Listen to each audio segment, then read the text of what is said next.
Today I'd like to tell you a little bit about our food storage.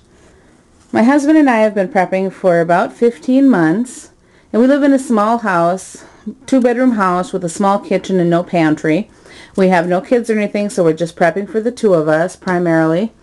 And we decided we do not have enough space in that kitchen to put back as much food and other supplies as we would like. So we decided to go ahead and take the spare bedroom closet and turn that into a secondary pantry for putting back food and other supplies. So that this is what we've put together.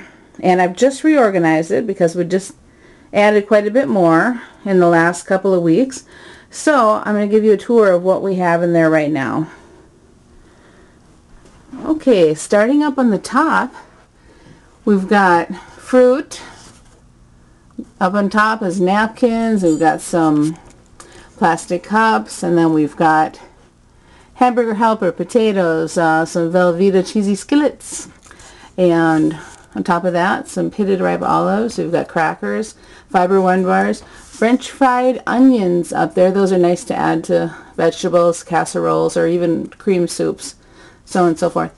And then over on this side, this entire half of the top shelf is pasta, except for that bag of croutons up there.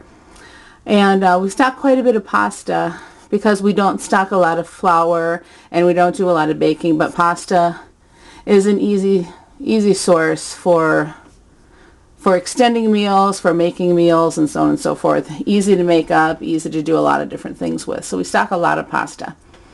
And then moving down from that, along this top shelf, we do have about 15 pounds of flour in this end box, along with some pancake mix. And then we've got some other different kinds of little bread mixes, biscuit mixes, cake mixes, and different things like that stuck on either side of that box.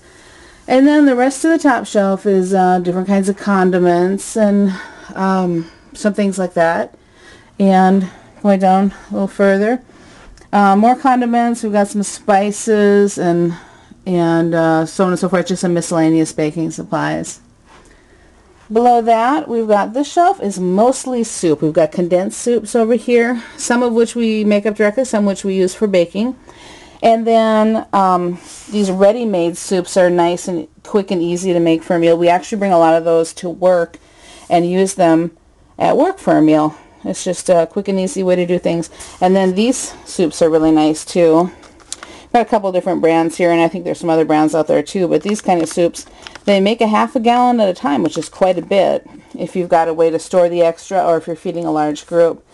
And they can be easily extended too. For instance, this creamy wild rice, you can add more rice, you can add vegetables, you can add bacon or chicken or turkey or any number of things, and that's the case with all of those kinds of soups. So it's amazing what you can do, not just for an SHTF situation, but just for feeding a big group or for making plenty of soup, you know, anytime where you'll have leftovers or so on and so forth.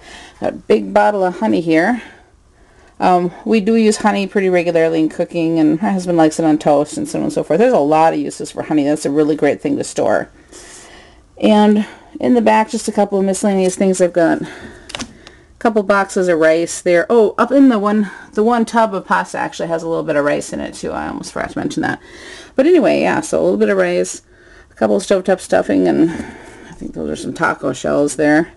We have a few oddball things in here that isn't so much for food storage, just they were on sale, so we picked them up, so what the heck, you know.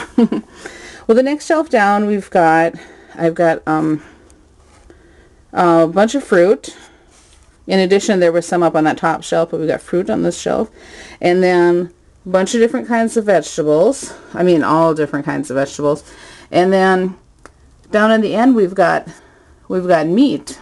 This entire, let me get a little closer here.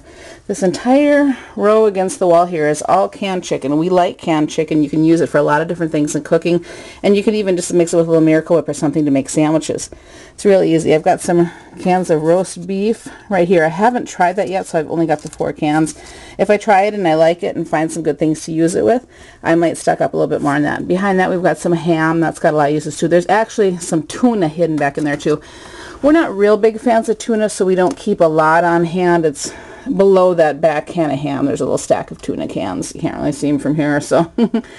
But we don't have a lot, but we do have a little bit of tuna as well. So, and then on the bottom shelf, I've got these containers, and there's some, we've got some rice mixes, macaroni and cheese, and over here we've got different kinds of potato mixes, both mashed potato mixes and then like some au gratin and scalloped potato mixes and so on and so forth. And then I've also got a little bit of personal supplies mixed in here too, and I have more personal and household supplies in other parts of the house too. For instance, we have about 6 months of toilet paper stored away, and in case you're wondering about water, we do store water as well. We have, I think, about 15 cases of bottled water. We've also been taking empty soda bottles and filling those up with extra water. And we also have the means to purify and filter water too, and nearby water sources to go ahead and take water from. So we've been keeping that in mind as well. So there you have it. A little picture of what we have at this point for our food storage. And if you have any questions or anything or any comments, feel free to leave them below. Thanks for watching.